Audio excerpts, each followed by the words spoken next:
Good evening, everyone. Welcome to the Joe and Joe Weather Show on this Monday, Columbus Day, the 11th of October, 2021. The Joe and Joe Weather Show brought to you by Wholesale Holiday Lighting by Giannini, your complete holiday lighting specialist, meeting all your decorating needs. Whether it's to decorate for Halloween or for Christmas. Well, Halloween's coming up now, but it's a good idea that if you want your home decorated, or maybe you're doing this as a business, to get in touch with them ASAP here, because the days to Santa Claus's arrival are counting down. They are at 162 Ocean Avenue in Lindenhurst, New York. The phone number is 631-957-5106, and the website is liholidaylighting.com. And Omni True Value Hardware, where if you're thinking about the winter months, which are coming too, you want to make sure you got everything you need to get through the winter, and that includes plenty of rock salt at the lowest prices that you can find anywhere in the tri-state area, Pelledo, mag, ice pellets, and flakes, and whatever else you need to get you through the winter. 1226 North Wellwood Avenue in West Babylon, New York, 631-756-1125. The website is omnitruevalue.com. And there he is, Mr. Rayo, with his Joe Cool shirt on. Did you make it to the Temple of Doom last night, Mr. Rayo? Yeah, it was kind of disappointing. I mean, I think the kids' version was a lot better. Well, than, in the adult version, do they all die at the end or something? Or no, and there was no audience. It looked a lot like Survivor, if you had to tell you the gosh honest truth. And they give you now the adults. They have now 4 minutes to make it through the temple, but the two guys who were the winners and had that opportunity did not make it through the temple last night. I will tell you one thing that's very exciting to me. What's that? What's very exciting to a lot of people who watch Jeopardy, Matt Amodio, who had a 38-day winning streak and won over like $1.8 million. He was finally defeated tonight. Oh, finally. Okay. So, all right. So you announced this after the show aired. Okay. Just want to make sure. Oh, what the hell? It's been on. It's been on. I mean, I'm not telling. And I mean, it's not like anybody is. Well, maybe some of you didn't watch it or didn't see it. I apologize for that. But I'm just so happy because I really was getting tired of this guy winning, and not just winning, Joe. He was winning. He was beating his opponents by margins of like $30,000, $40,000, $50,000 a night. But tonight, they went into Final Jeopardy, and he was actually in third place, and he did not get the Final Jeopardy question right. And I couldn't believe it. You know, the last time something like this happened, it was all over social media in advance. Right. And in fact, I got into trouble. I put it on my Facebook page, and somebody got very upset with me about that. I said, hey, it's on radio, it's on television, it's on the internet. Everybody knows what's going to happen. And I even said to Renata tonight, I said, when he wins, we'll know about it in advance because it'll be all over the internet. It'll be all, but they kept hush hush on this, and it was very surprising. And well, anyway, I don't, I don't think, and I don't know why this is. It seemed to me that the bill. Who was it the last time that went on that long streak? Who was the James Holzhauer. Okay, I don't think the buildup with this guy. I don't think it got that much attention all the way through. I didn't really see very much as far as stories about. I mean, I saw a couple of stories, but I used to see far more stories when it happened before. And I think the key to tonight's game was whenever this guy got hold of a daily double, he would make it a natural daily double, a true daily double. So Right. Let's say he had like 15,000, he'd make it a true daily double, and then he'd get to 30,000. The other two contestants were behind by, 25,000. You knew he was going to win. Yeah. Tonight, he didn't get a single daily double. The other his two opponents got the daily doubles before him, and toward the end of the game, it was obvious that that this might be something interesting, and it indeed turned out that way. All right. Well, big hello to everybody on the chat board tonight. Glad to see that you made it on this holiday, federal holiday. Forgot that there was no mail today. I was waiting for something from Amazon. Actually, I got a notification that it was delivered by the post office on Saturday in my mailbox. And of course, I went to my mailbox and there was nothing there. So I thought, oh, which by the way, is not that unusual. I know FedEx does this, at least with my stuff. And I was talking to a few people that said it's not uncommon. They'll scan your stuff as delivered, even though they haven't actually delivered it. They, might be planning to deliver it on that particular day, but I would get emails from stuff that was coming to me that would say your package has been delivered. So I go out. My mailbox is over a quarter of a mile from my house, up a big, up a big 2 big hills. So I'm there basically, with the yodeling as I'm going up the mountain in order to get to my mailbox, and I get there and there's nothing there. So it's just very frustrating. So I have to give it another day before, if it's not there tomorrow, then I have to call Amazon. I still never got my queen size mattress that I ordered. It was the tracking said it went out for delivery from Gainesville, Georgia, which is only about 40 miles from here. It went out for delivery in the morning. It never got here. I mean, they gave me credit for it and everything, but I've always wondered who got my mattress.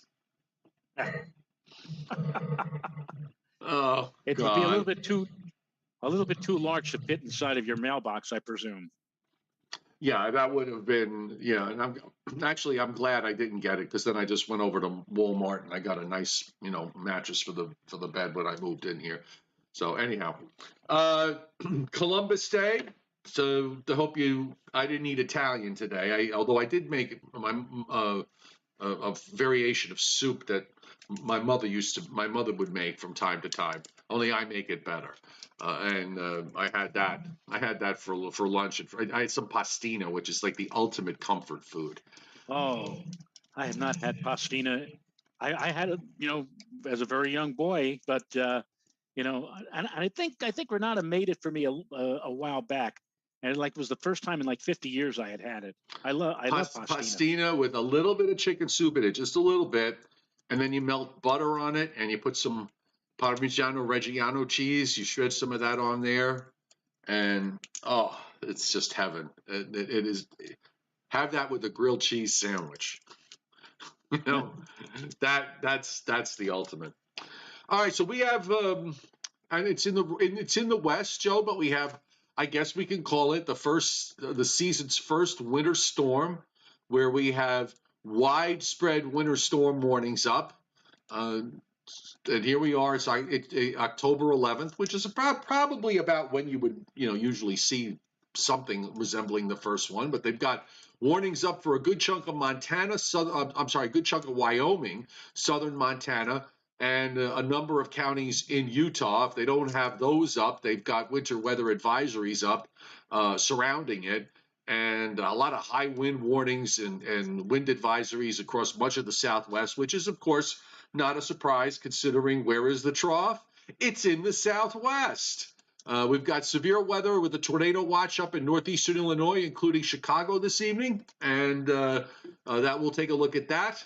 And otherwise, we did see some improvement work its way southward, sir. Southward from New England into at least down to central Jersey and northeastern PA and Long Island, breaking out into some sunshine today. Okay, well, I thought this morning, after a rather, may I use the unmeteorological term, schmutzy start, that the schmutz would gradually thin out.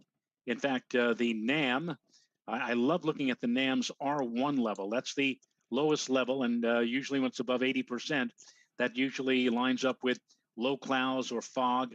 But it showed indications that it was going to drop below 80% to actually into the upper 60s by midday and afternoon, which indeed translated into a clearing trend. The sun came out. It actually was very nice this afternoon. I started the day with a light sweater. I doffed, may I use that special term. I doffed or I got rid of that sweater around noon or 1 o'clock because it was actually rather nice, rather mild out there.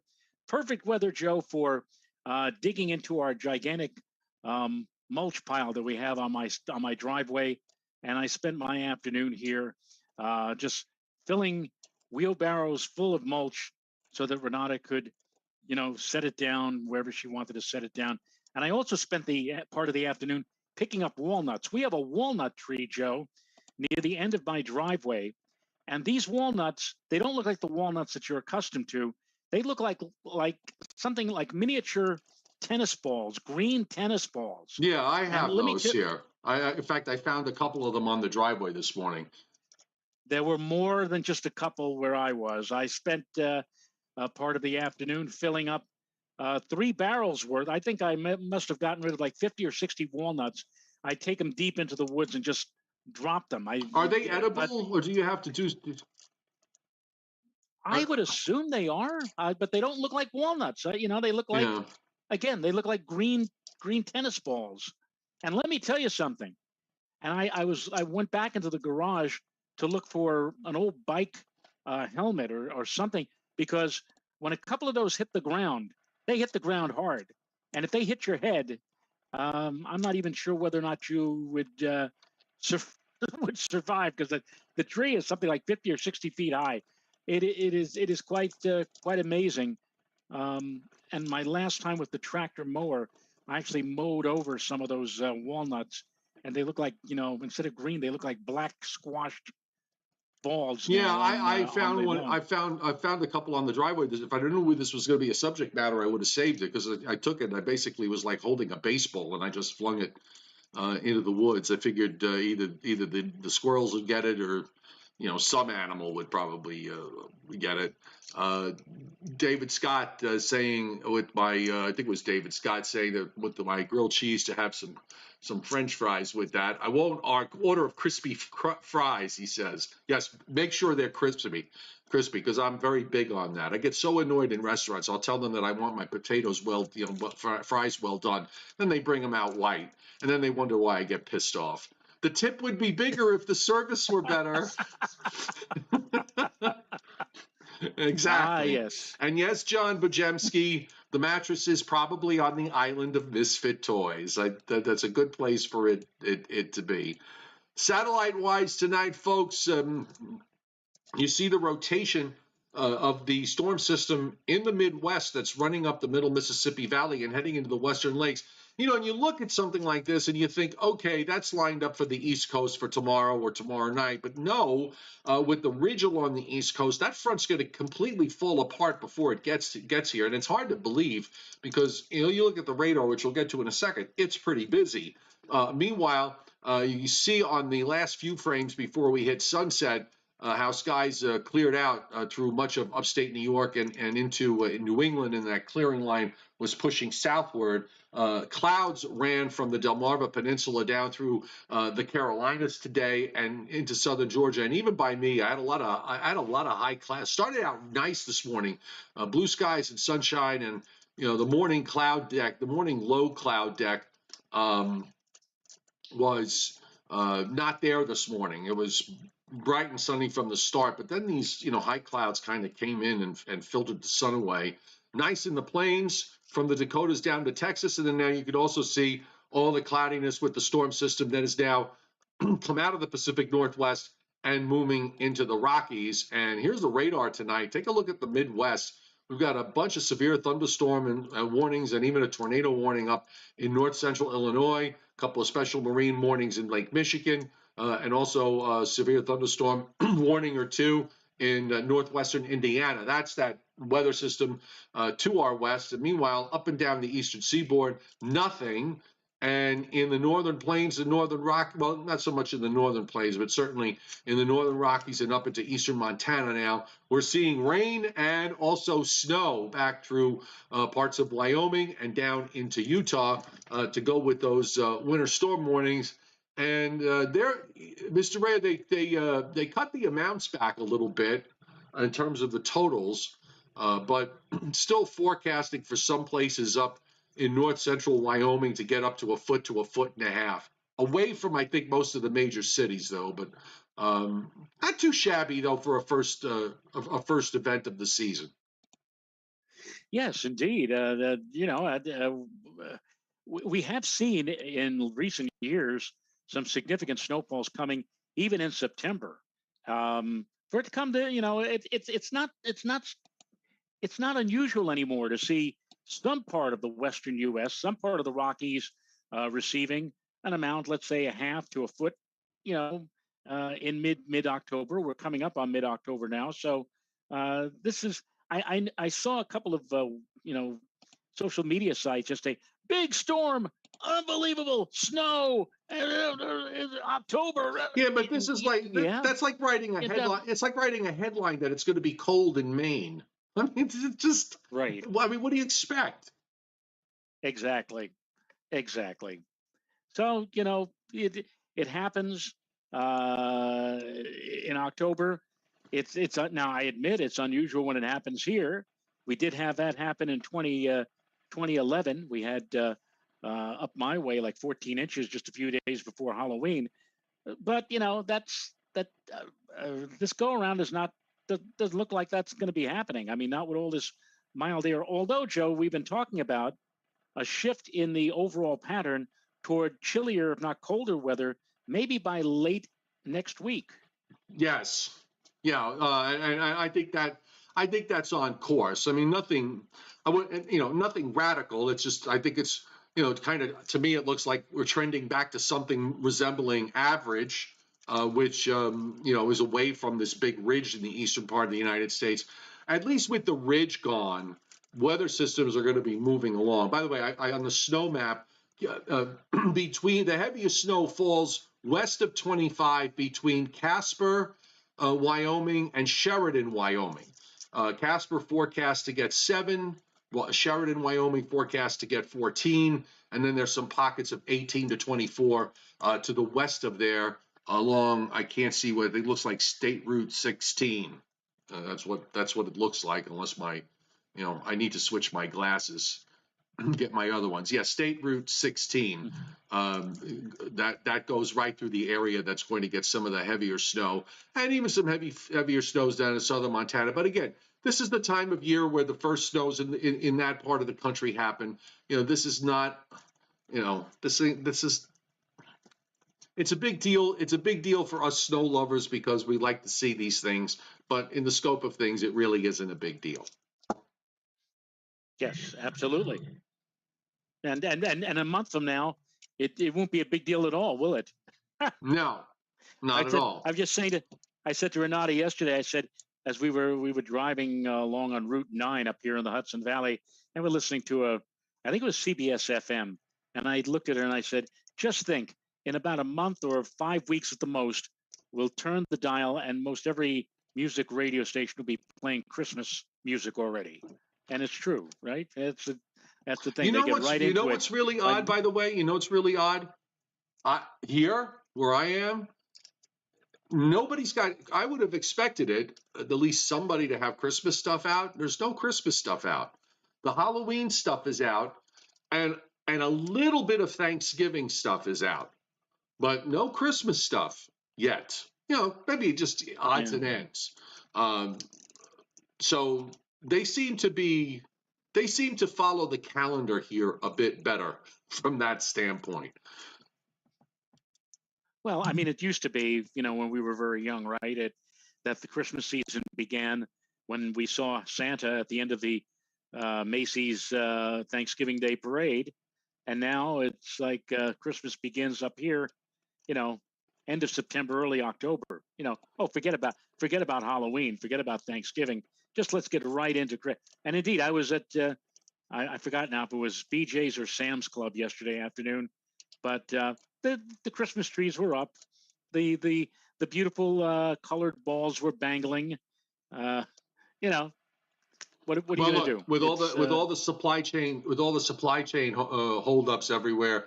The best advice is if you got something you got to get that's popular, you better get it now, or you better have already gotten it, because you're not going to find it.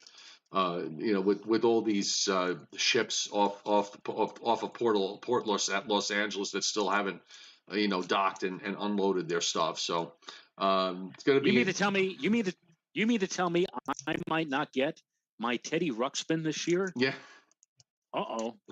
Yeah, no, I know. You'll have to find it. You'll have to try to find some substitute for that. You might have to get Yes, another doll, but not that one. another doll. Another doll. The Storm Prediction Center.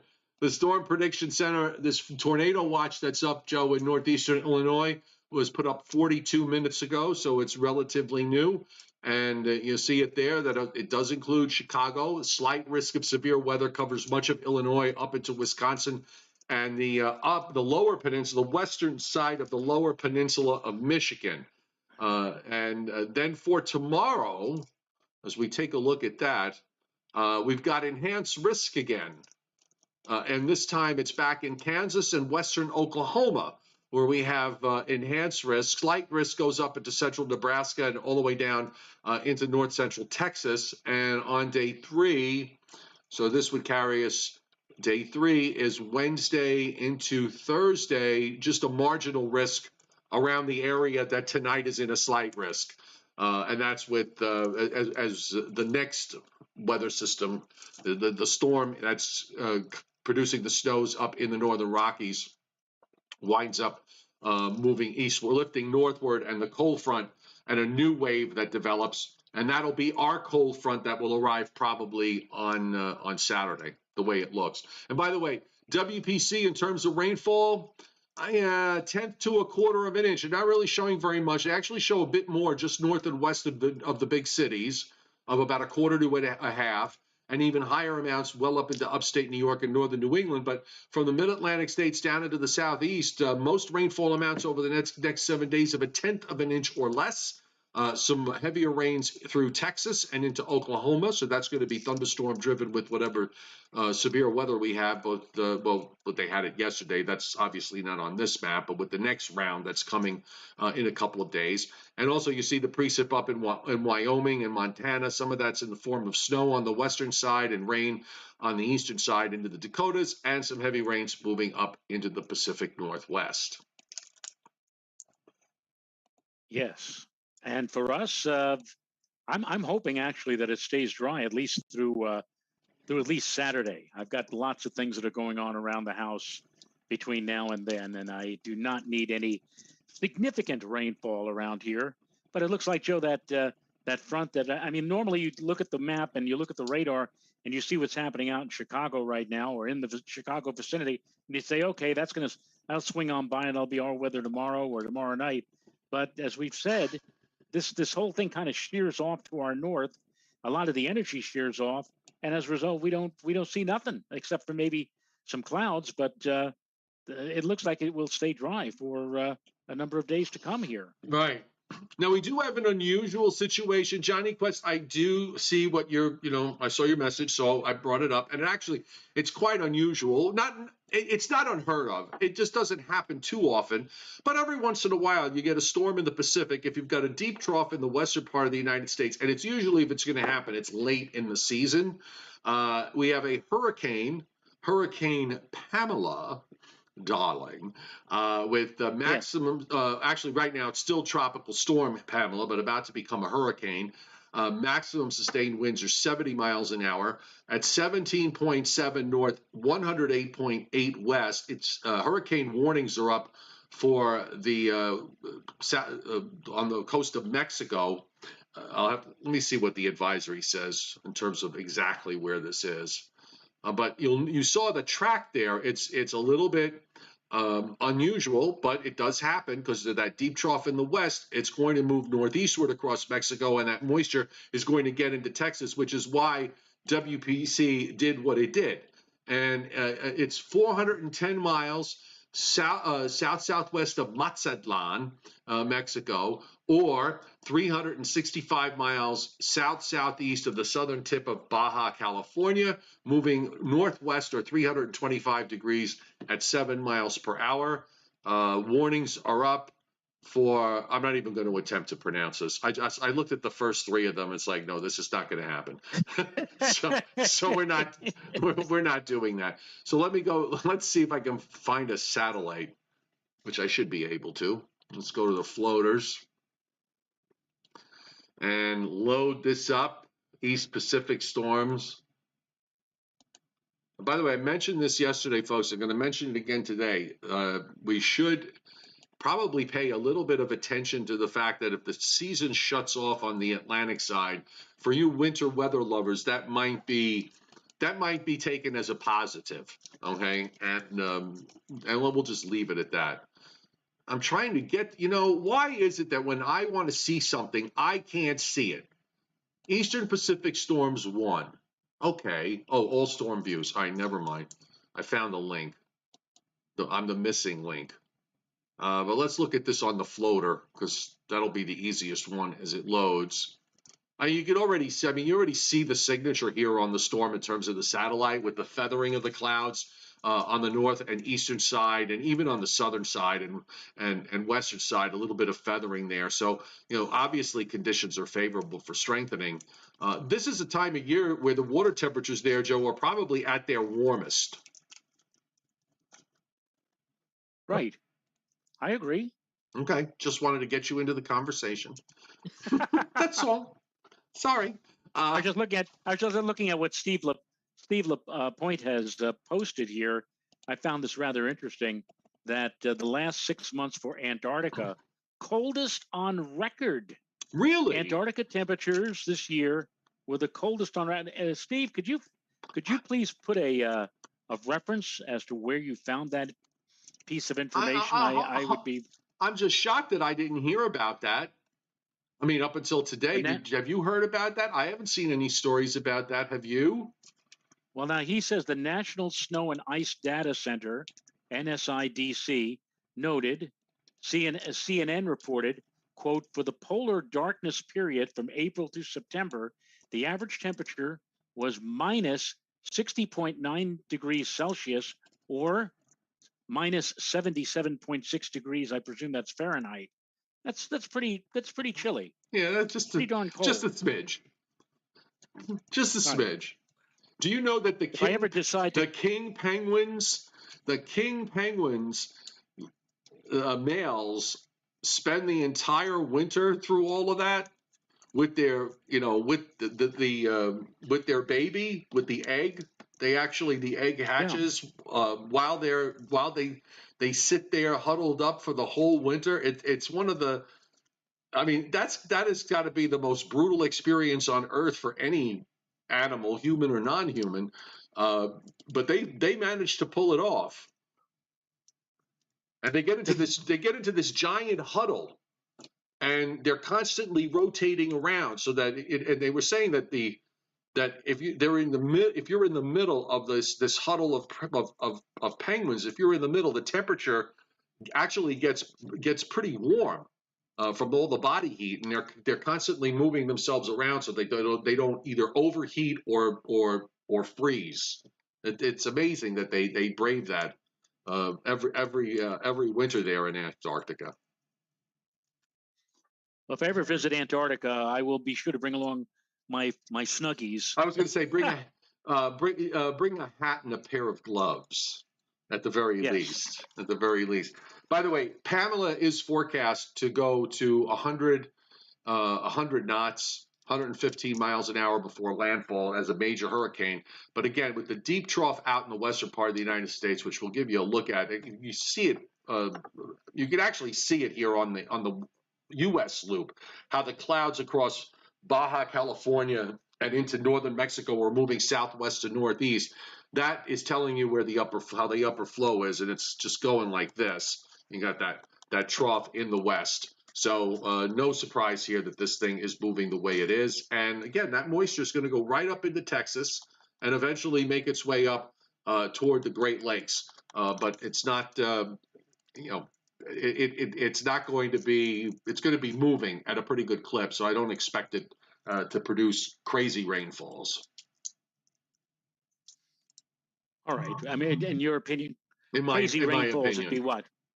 And yeah, I mean, but crazy rainfalls. What we're talking about, like 7, 8, 9, 10 inches of rain. Okay. Or more in 24 hours worth of time.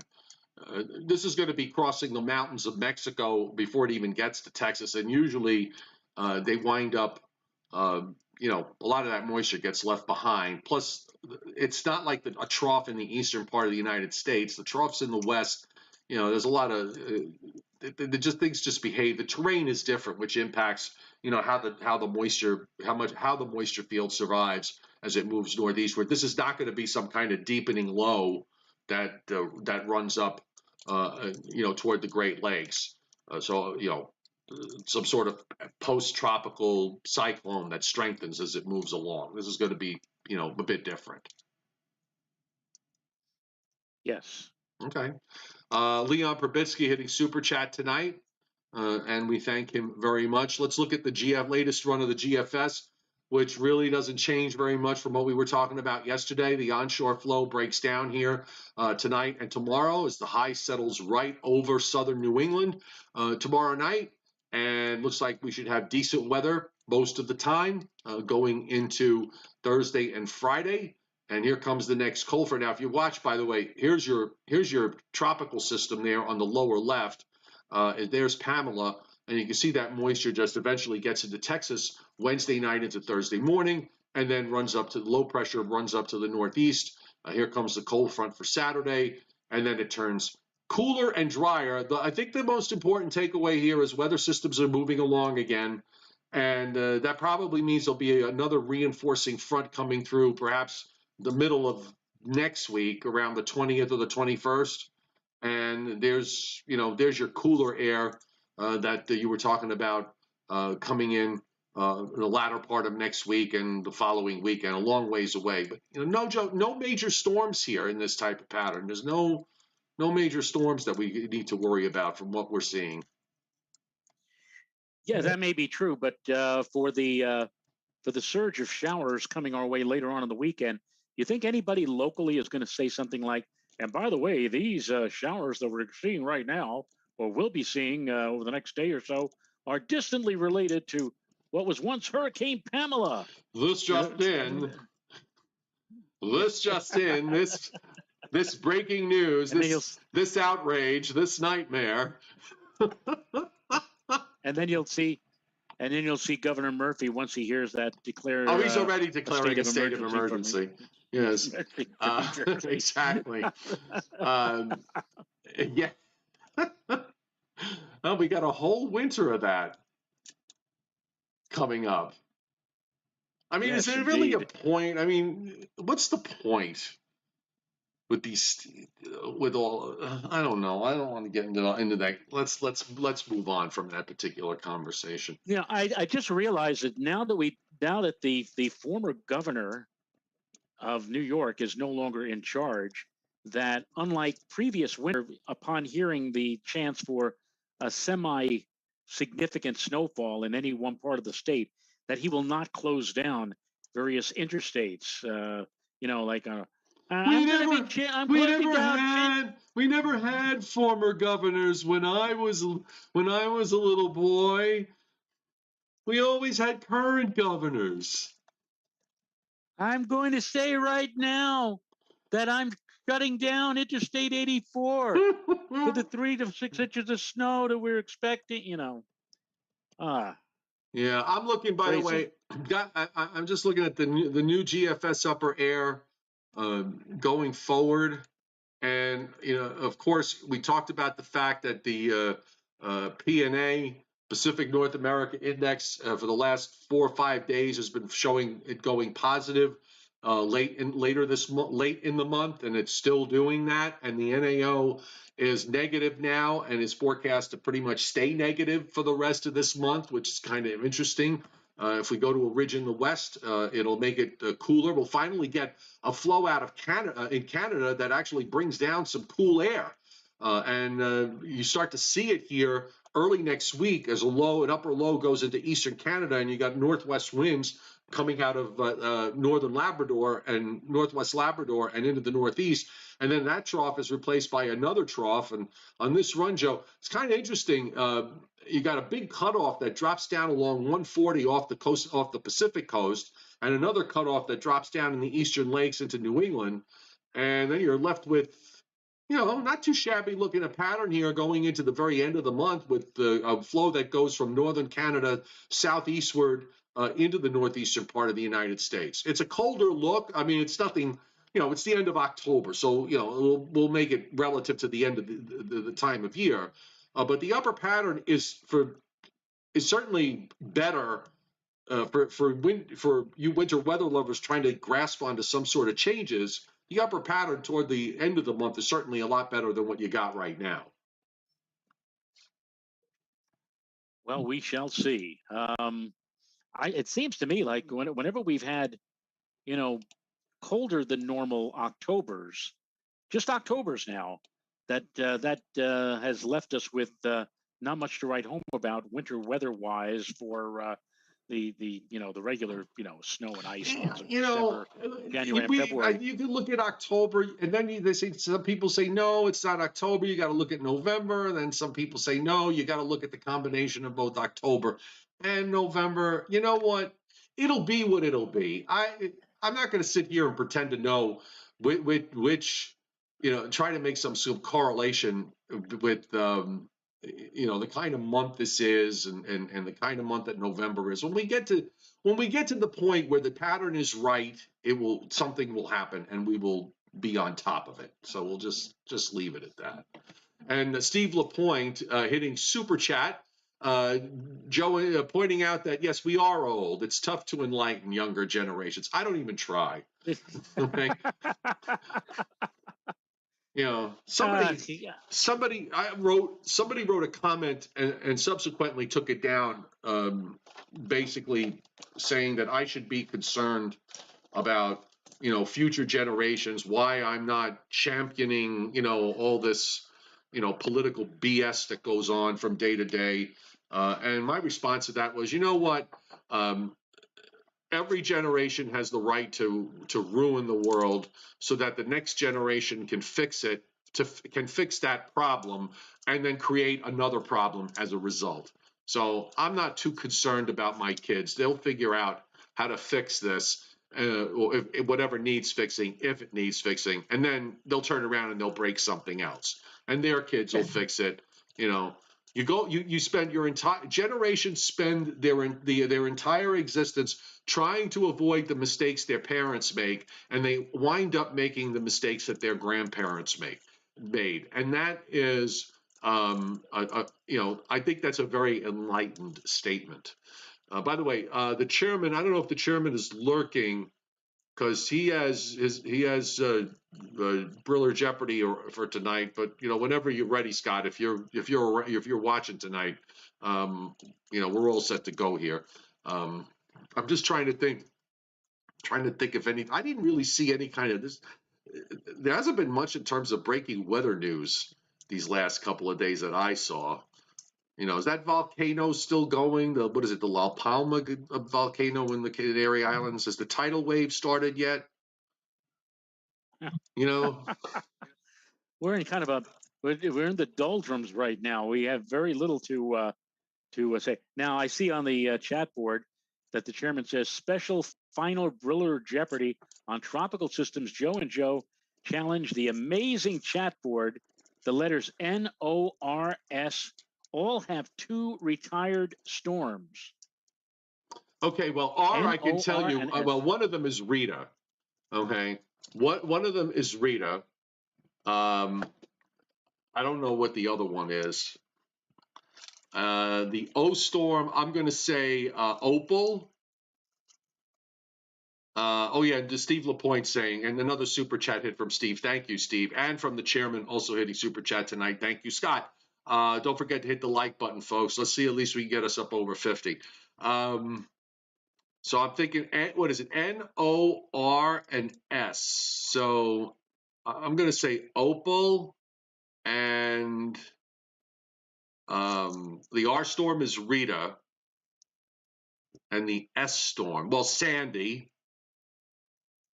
Oh, I remember what the other R storm is, because I think I don't know if she was in if she was around City College at the same time that you were, Joe. We had a actually a girl who used to hang out at the Weather Center, and her name was Roxanne.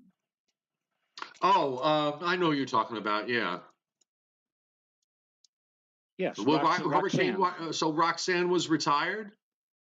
Put on your red lights. Put on your red lights. Roxanne. Oh dear me. Okay, okay. What about the N The S. storm? Did we always? I mean, the easiest one in the S category has to be Sandy. Right. Right. Right. What was the other S storm? I don't know. I forgot. I have no idea. And what was the one that you were just asking about? Well, The N? Rita, the R storm, Roxanne, Opal, the O storm, and I'm trying to think of the N and O. Someone on the chat board mentioned Oscar.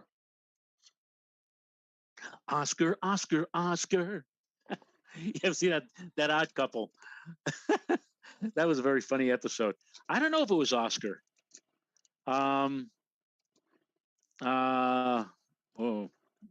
Billy the Kid, what does he mean? Put on your red lights. I don't know. You have to ask Sting for that question. He's the one who sings the song. What? Put on your old green bonnet with the blue No. No. Oh God. Oh, Stan. The chairman says Hurricane Stan. Oh, Stan. Of course, Stan. I had an assistant news director who hated my guts. Everybody, we all got along at News 12, but the assistant news director did not like me. He did not like me at all, Joe. And his name was Stan. So yeah, I would retire that name, and I'd retire the assistant news director as well. Yeah, I never had anybody that I know of. I mean, I don't think I had ever worked with anybody that didn't really that disliked me. Okay, maybe they just were neutral, or maybe they didn't like me a little bit. But I don't think I worked for anyone that was in an executive position that couldn't stand. Oh wait, no, I take that back. I'm sorry, I take it back. Yes, there was a general manager who who just absolutely hated me, and I'm not going to say who it is. But I just hope that, occasionally she's in pain. and, and we'll just leave it at that. But I will say, how about I will say for that the O? I will say this, by the way, really fast.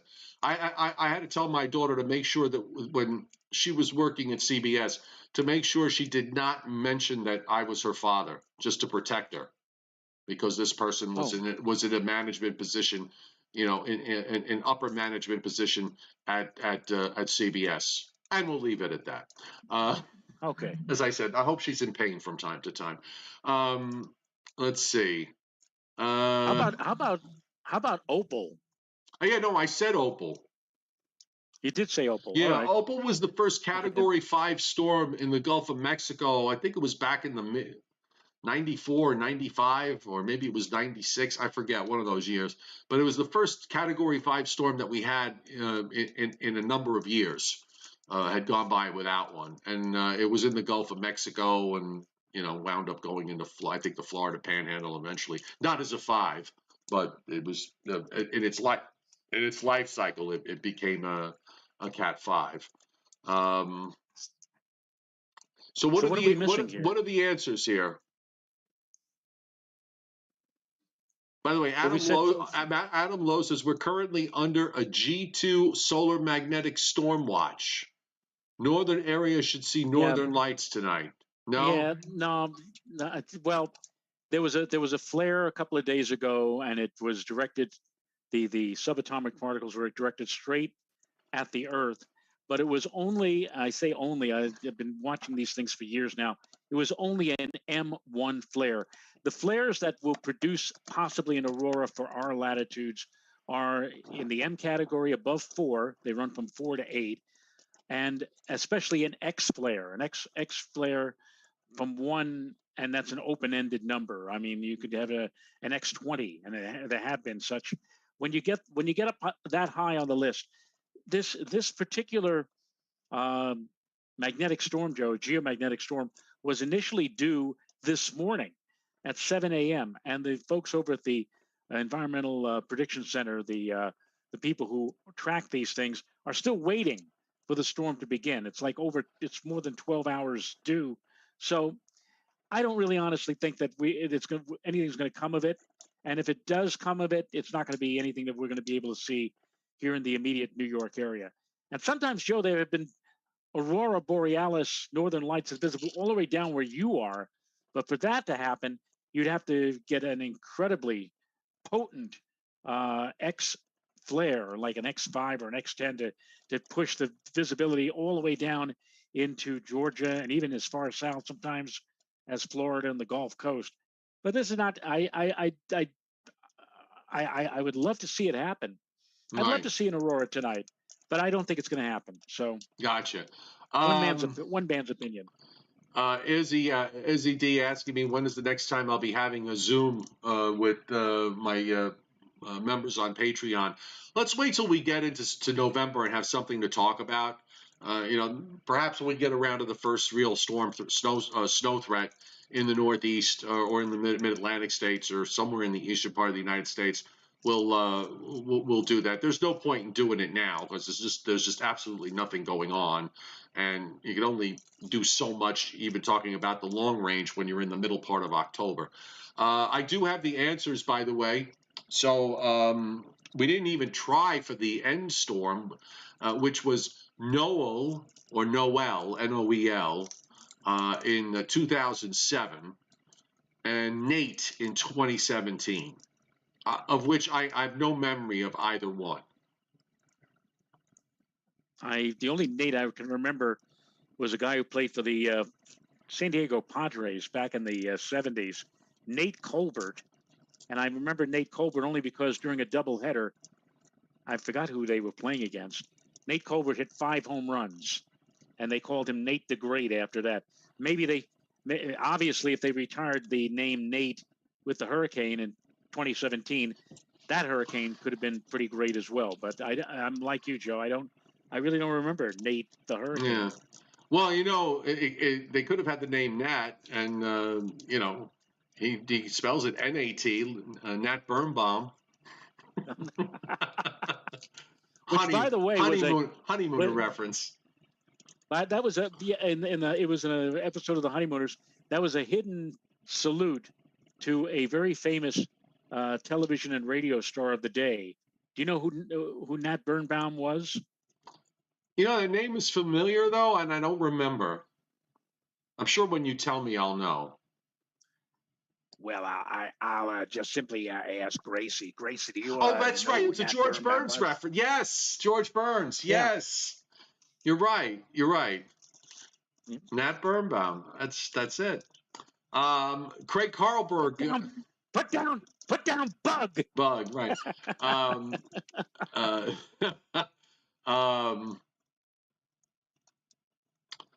Craig Carlberg got this one right for Opal. We said 1995. Otto, OTTO in 2016, of which I also have no memory of. I have no memory of Otto either. The R storm, the R storm and S storms, we got Rita 2005, Roxanne in 1995, and Sandy in 2012, and Stan in 2005. And there you go. And that's the national weather. Now your local forecast. By the way, we should mention congrats to Jeff Banson, who is starting on the new Fox streaming weather channel. It's going to be streaming weather 24/7. So October 25th, I believe. October 25th. And you know what was really just sad it was really sad. I'm just going to make this a quick mention. It's just amazing how people make things about themselves, and they felt the need to say how they weren't going to watch him that he's on Fox because of association with Fox News. It's like, could you just get over yourself? This is about Jeff and getting a good job and moving on with his career. If you don't have something nice to say about somebody, just scroll by and say nothing. You say more about your lack of character when you make comments like that. Nobody here, but I'm just saying in general. But when you make comments like that, saying, well, now I'm not going to be able to watch it because I don't watch Fox News. Who cares what you think? Just say congratulations and move on. Anyway, love you, Jeffrey. Glad you landed on your feet like you always do, and I'm glad to hear it. I just wanted to give you a big congrats and a big hug. And he is a father now. He yes, brand new baby boy. So and he's got a Simon Bar Sinister mustache. I saw that. Well, I mean, like they never people who obviously the station is not going on the air yet. It's October 25th. So when they first see them, they'll see the mustache, and that's how they'll associate with him. Now, somebody just wrote on the chat board, Billy the Kid, Joe Rayo, have you applied? No, I have not applied for. I honestly, we're too old. And I'm sure Joe will agree here. We're too old. We're both. We have done this, both radio and television, for like 40 some odd years. Now, I'm not saying I don't want to be back on television, but if I do get back on television, I don't want full time. I don't want part time. I just want to show up every now and then and say, "Hi, gang! Remember me? Hello out there in TV land." Hello. No, that's about the extent of it. I take it a step further. I don't want to work on TV anymore. I don't want to work full time, part time, freelance. I don't want to. I do not wish to work for another corporate entity of any kind as long as I live. I no longer wish to do any kind of commuting. I no longer wish to be working on a weekend or a holiday or any of those things. I did all that crap for the better part of 40 years. I ain't doing it anymore. It's no big deal. I have, you and I are here. We can do whatever the hell we want, whenever we want, however we want. And I'd much prefer that. So for all you... I don't understand what Izzy D is saying here. About he says, what? Joe Rayo, MB, there's a job opening. What does that mean? That there's a job opening at Milton Bradley? I don't know what MB stands for. Mother Butler. Mother Butler. Remember Mother Butler? Yes, I do. Joe Rayo has to get paid $10 million a year for part-time, and then he's in. Oh yeah. Let's see if that happens. Oh yeah, I'm not. Yeah, the conversation. I mean, just the whole theme of that conversation is just ridiculous. Billy the Kid remembers you from Pix 11, by the way, Joe. Oh, thank you. Appreciate it. Best job I ever had, but that's past tense. Many tenths ago. Oh, good God. But I'll tell you this one, the person I'm referring to, that I referred to earlier, that hated my guts, was a big cheese over there at Pix 11. And like I said, I hope she's in pain from time to time. All right. Did you know a guy by the name of Joe Pundy over there? Yeah, of course. Or Joe Pundy. Yeah. What about him? Well, I mean, he was like a behind-the-scenes person, right? Yeah. Good guy, okay. Joe. I haven't seen him or talked to him in years, but always had pleasant experiences with him. We worked together when I used to work the morning show from time to time. Goofed around a lot, had a lot of fun. That was a nice time.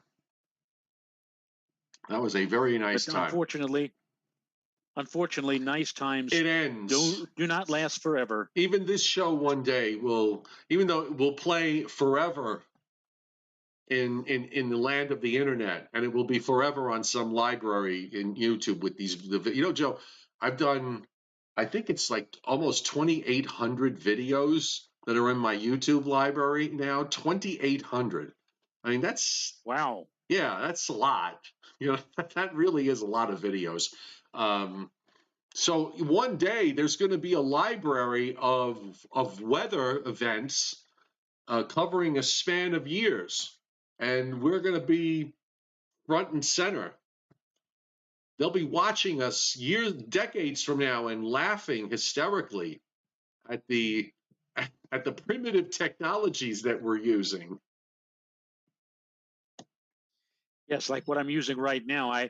Midway through this show, I was getting a beeping sound telling me that my battery was running down, and in order to prevent that from continuing, I had to charge the battery. So I'm charging the battery now, and that's why you can see this cord here extending back to my computer tower. But usually most of the time, I'm not hindered by that. But Christina Petey is that's right. why. Jeff Banson looks like Freddie Mercury with the mustache. You're right. That's who he looks like. I couldn't put my finger on it when I you know there's a cartoon character that he reminds me of from Penelope Pitstop. Was it Dastardly Dudley? Dastardly and Muttley. Muttley. Right. Yeah. He looks like Dastardly, but you're right. He does look like Freddie Mercury. Well, we mean that in a loving way because we love Jeffrey. Anyhow, all right, let's call it a night, Joe. By the way, I got something that I have to take care of tomorrow, and being that there's no weather, let's skip tomorrow night. So we'll be back on Wednesday at 7:30 Eastern time. Does that work for you? It always works for me, Joe. Whatever works for you works for me. I must tell you that I almost bowed out tonight because I was so I was outside for like 5 or 6 hours today, and was so tired. Dinner was we got dinner on late, but again, what perked me up was Jeopardy tonight and seeing Mr. Amodio finally bid a fondue to everybody. So that made me happy, and Good. that's why I'm here. So all right, so no show tomorrow night. We'll be back. Joe and I will be back on Wednesday. So thanks everybody for being here. Thanks for all the super chats tonight from Steve Lapointe, which I think he did a double hit tonight, and the chairman Scott Briller hitting super chat. And I'm just going to see. I can't see everybody that did, and my memory is a mess. So if I left you, I know I thanked you when you did it. So but I don't have the list. Let's see. Yeah, Chuck Cardillo, by the way, says he remembers you sneezing on Pix 11. Oh, actually, if you go to my YouTube channel, that video was there. The sneezing video with Kaidi Tongue is there on my YouTube channel. Really? Yeah. Okay. Mm-hmm. So you can see how that was the one and only time that I actually sneezed while I was on the air. Never happened before, and it's never happened. It never happened again. Although it's happened on this show, but that's different. Okay. I once said bless you or God bless you too. Now here's a name from the distant past for all of you who are, radio listeners. Dr. Judith Kuriansky. Oh, I remember her. WABC. She was on WABC Talk Radio, and we were right in the middle of the blizzard of '83, and she sneezed, and I said, "Thank you for bless you, Judy." That was a wild night. That was the night. There was Dr. Judith Kuriansky. There was Alan B. Combs, who sadly passed away some years ago, and also, believe it or not, Joe, Curtis Sliwa and his wife, who has since separated from each other, but they were on too that night of the blizzard of '83. So. Let me just really quick. Now, Billy the Kid asking about Kaidi Tongue. Is she a prima donna? Absolutely not. Absolutely not. One of the nicest people I've ever worked. One of the funniest people I've ever worked with, and she's a legend. Oh, she's great. I've never worked with anybody who is so quick on her feet on the air with in terms of ad libbing. She's just such a natural talent. on TV, and it was always a delight to work with. I've never once had a single issue with her, and I don't think she ever had an issue with me. So it worked. All right. Anyway, I have to say this one last thing before we close down. Billy the Kid, we really appreciate you being on with us and on the chat board or whatever. But I wish you would hold the political commentary down. You've just made a commentary about my mentioning of God bless you, but you've also made other comments too that could be interpreted. We are not. We're here to discuss, interesting stuff like weather and everything else. Yeah, it doesn't belong, and I kind of made this clear also a couple of times, so I guess it needs to be stated.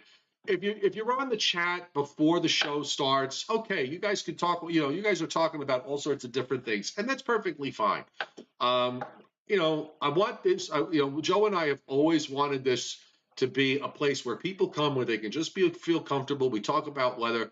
We talk about other things, but yeah, there's no. Let's lay off the political stuff. Doesn't really belong here. So if you want to do that, you probably kind of. Wouldn't like you to do it here. So this is our home, and it's kind of like you're in somebody's house. You should behave accordingly. Okay, and we'll just leave it at that. But we love having everybody here. Christopher says this channel is not politically correct. Boy, no, we're not. You're right. We're not. So frankly, I really could care less if and if somebody were to come along and if they want to make us part of the cancel culture, go right ahead. I could give a rat's rear end. Okay, I don't care. That's how I feel about it. So happy Columbus Day. And happy Thanksgiving to everybody who might be watching in Canada. And there may be a few, actually. This is the Thanksgiving Day up in Canada today. Yes, happy Thanksgiving to all our Canadian viewers. And we'll see you on Wednesday. Nighty-night. Nighty-night.